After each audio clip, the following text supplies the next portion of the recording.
One common denominator we as humans all share is the need to sustain ourselves by eating. For some, it's a trip to the local grocery store, your local fast food joint, or for others, the local produce stand. That's just a little too boring for my brother and I. You see, for the last decade and a half, I've fed the world by harvesting the freshest of the fresh seafood in one of the harshest environments in the world, the Bering Sea. All the while, my chef brothers prepared delightfully tasty treats for foodies and resorts all over the Pacific Rim. Together, we'll travel the world doing almost anything, and I mean anything, to put food on our plates, even if that means I may be eaten too. That is our philosophy: catch 'em, kill 'em, and grill 'em.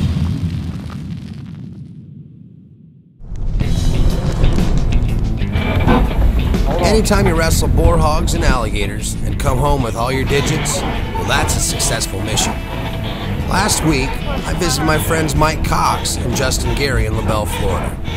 These guys are a couple of good old boys that showed me how they hunt down in South Florida, which is beautiful country covered with palmetto trees, thick brush, and swamps. And well, Mike's business, Swamp Buggies of Florida, builds the perfect machines to get around.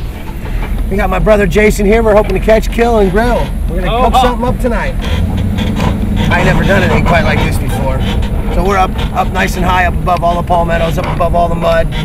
Dog's catching the scent of the hogs. We let her go. She runs them down. We run into the palmettos, grab them by the back feet, flip them over. Little did I know, that little dog was truly a master hunter, sniffing out and chasing down the hogs, getting a hold of them, and holds on and waits for the cavalry to arrive and capture the hogs. And that's with our bare hands. Goes in the bushes and gets them. Pretty simple. The Swamp Buggy is the perfect tool because we have a high vantage point and can see and hear where Guy has rustled up our hogs. That's a big one. Oh, it's a cow.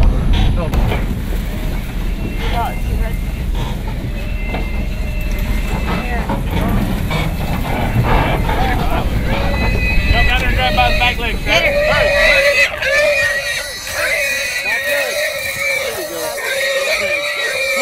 Flip it on its back. Flip it on its back. There you go. Now you got it.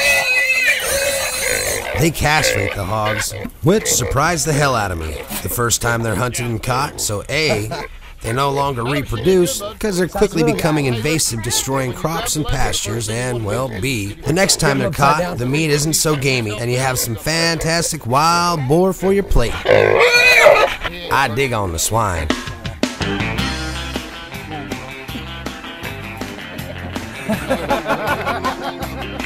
Holy moly, that's a trip!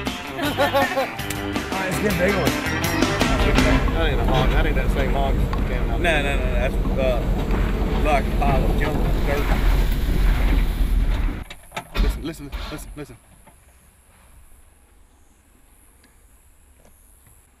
There's something big in there. Yeah. I want to hear one that don't squeal.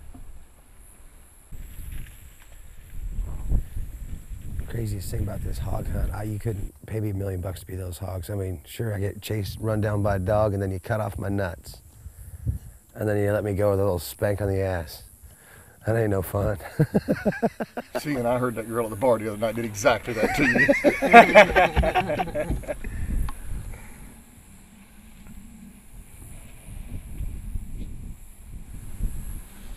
I think what it was a bunch of hogs there. It wasn't just one hog, she'd already peeled out behind. She's trying to figure out which one she's going to take. That's a good hog, guys. Go. Seriously. Just, all you gotta do is walk him down.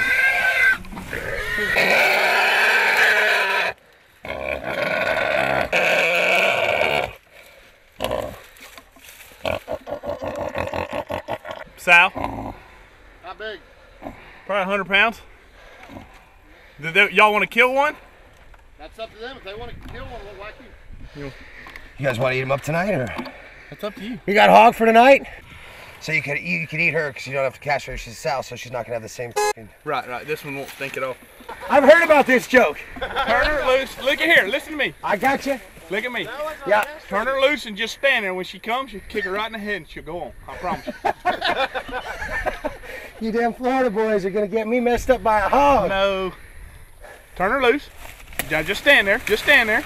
She's off. There she goes. I heard these stories. They were gonna set me up for failure. I was about to get a hog come get me. So we turned that one loose. We got enough food for tonight. That ain't the concept to kill him and grill him, but we're gonna get us something.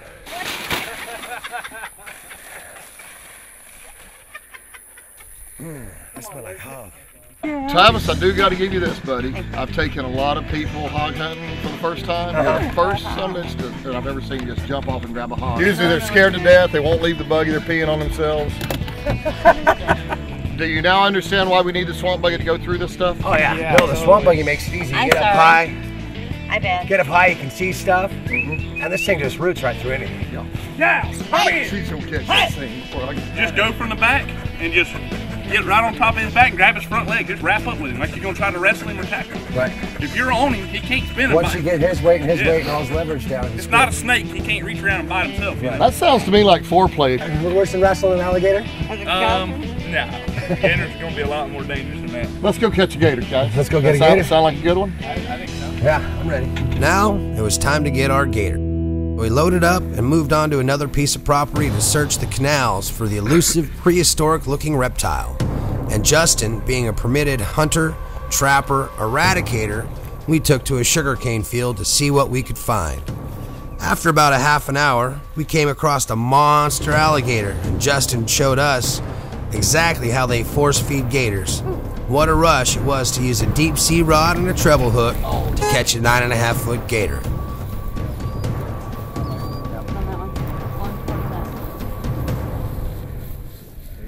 That's a big. You see him? Got him. Got him.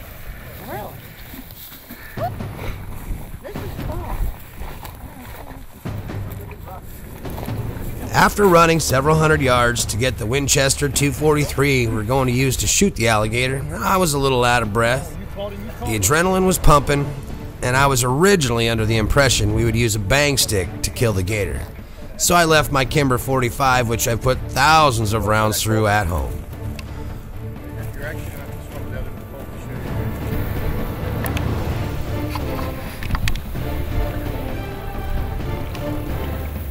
Hey, he took everything he had. Yeah.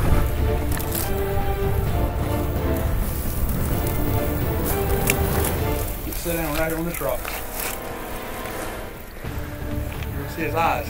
How far back, dead center of his eyes? Back down his body. All right. It's gonna be nothing but bone, or nothing but meat. You do not want to hit him in the bone. But, unfortunately, my help wasn't much help at first. Rule number 1. When using any weapon, I can't see. Know your weapon. I can't see shit through the scope.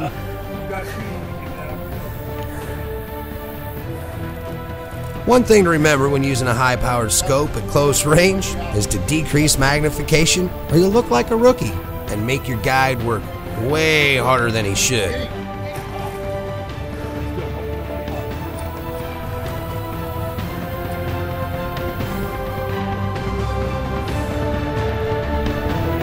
And set yourself up for some much-deserved ridicule. Late, you gotta do it faster.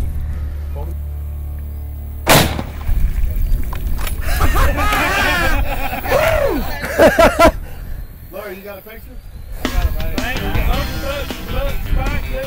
Spec jigs. We're sitting here on this here cover, and I got a bite by a bluegill, and he come around the backside there. I thought I had a little speck maybe chasing the jig as well. That's why we use a California rig with a little rubber worm at the end. I jigged it around 3 times. I heard a little yawn. Wasn't sure, pulled it up and had 11 footer. I thought that there. Just like that.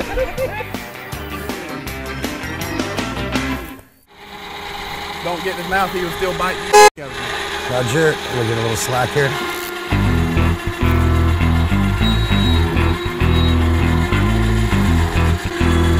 We call him Hop Along.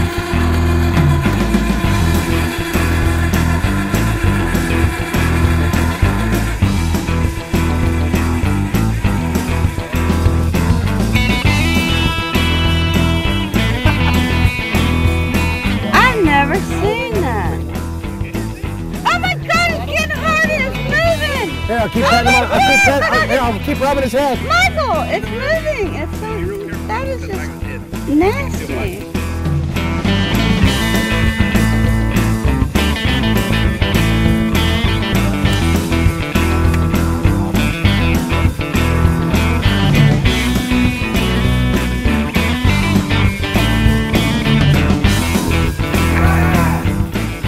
That's the most kill you've ever had. That is the most kill I've ever had.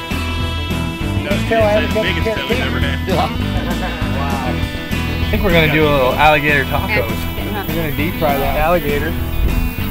Put in a little taco with the little lime vinaigrette over the coleslaw, over some cabbage and some pico de gallo, and call it good. Some fresh corn tortillas. I'm ready. Really, you're not gonna get anything any fresher than this. I think we might actually have to do some orange alligator too, you know, Chinese style. Let's do it. Instead of orange chicken, orange alligator. I mean, we are Sunshine State, in Florida. Yeah. Where's that gator anyway? Where's that gator? Yeah, is he in here? Gonna be good eating tonight.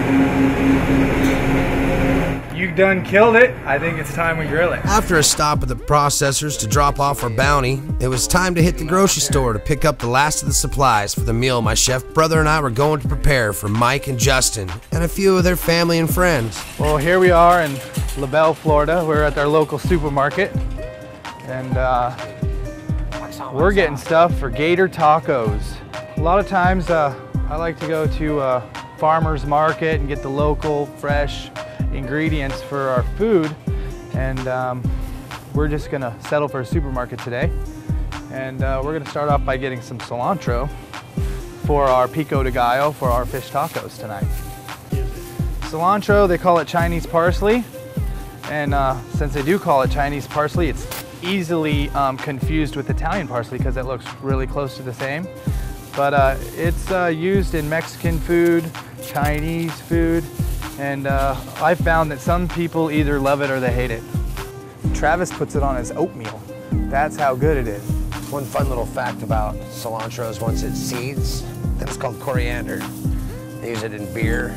We like beer. We're gonna use the limes in our vinaigrette for the slaw, for the tacos, and we're also gonna use them in the pico de gallo.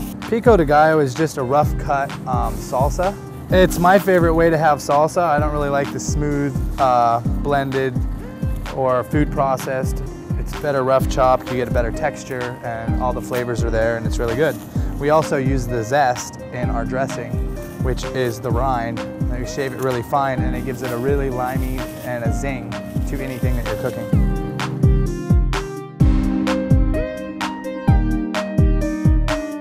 That's not a crab. I know crab. That's not even big enough to pick your teeth with, let alone your nose, or serve your friends. Good thing we got us a gator.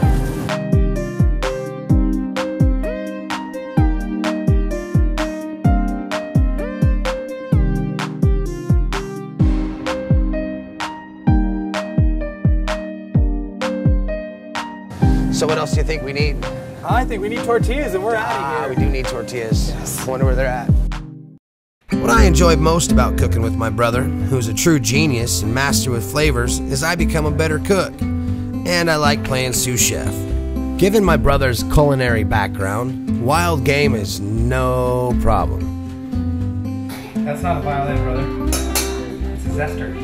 You ever see one? Deboned quail and venison tenderloin with tamari butter. Alligator bite tacos. Mahi-mahi fish tacos. It didn't matter. They pulled it out of the freezer, they'd killed it, we were gonna grill it.